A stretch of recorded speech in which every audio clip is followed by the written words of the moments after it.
মই অলপ আগত এটা আপলোড কৰিছিলোঁ ভূপেন বৰা ডাঙৰীয়া এনেকুৱা কৈছিলোঁ। তাৰ কাৰণ মই ক্ষমা খুজিছোঁ, মোৰ অসমীয়াটো অলপ বেয়া। মই ক'ব লাগিছিল সন্মানীয় ভূপেন বৰা ডাঙৰীয়া। মোৰ অলপ ভুল হৈছে, প্লিজ ফৰগিভ মি। মোৰ অসমীয়াটো অলপ কাঁচা আছে।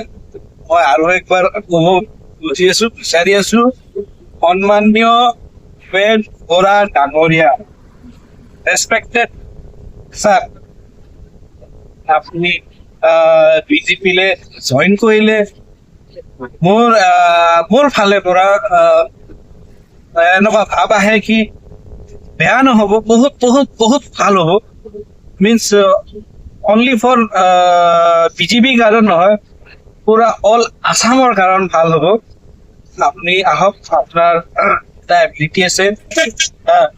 বিজেপিৰ এটা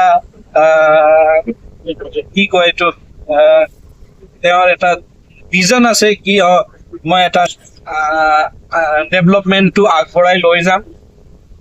চ' আপুনি আহিলে আমাৰ অসমৰ ডেভেলপমেণ্ট বহুত আগবাঢ়ি যাব, মোৰ এনেকুৱা হোপ আছে।